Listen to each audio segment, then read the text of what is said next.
Hey there, I am going to show you a couple quick ways to streamline your inbox in Outlook on a Windows computer, so that way you can access your emails quickly and easily. So we're going to start with the clean up conversation option. So a lot of email clients like Outlook will quote the full original email. So if you are replying back and forth with somebody via email, you will see the same email come up twice. We're going to go ahead and streamline this into one email. So what it's going to do is it's going to delete the redundant emails, but it will keep the most recent copy of the email, which shows the entire reply chain here. So what I'm going to do is I'm going to select the most recent reply to the email, and I'm going to go to my Home tab.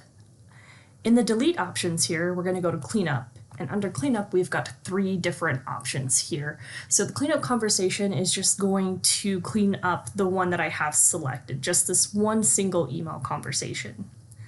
Cleanup folder will clean up the entire inbox, which is the one that I have selected now. If I select my sent items folder, it'll clean up that folder instead, but I've got my inbox selected, so it would clean up my inbox folder.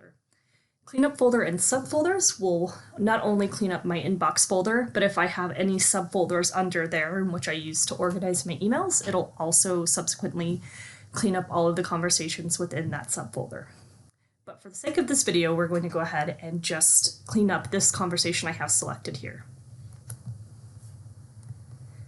It will come up with a pop-up box like this. You can choose to ignore it in the future. I wouldn't recommend that, just in case, but we're going to go ahead and clean up. So now you see that I only have one copy of that email. It did send the redundant copies to my trash, which I can access if I need to, but the entire conversation is here in this single email. And if you prefer keyboard shortcuts, there's also a much easier way to do it instead of having to go through your home and then go through the cleanup option. The other thing that you can do is you can actually just select the conversation that you're wanting to clean up. So we'll use that same one again.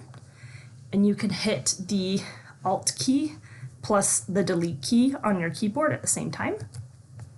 And it will do the exact same thing.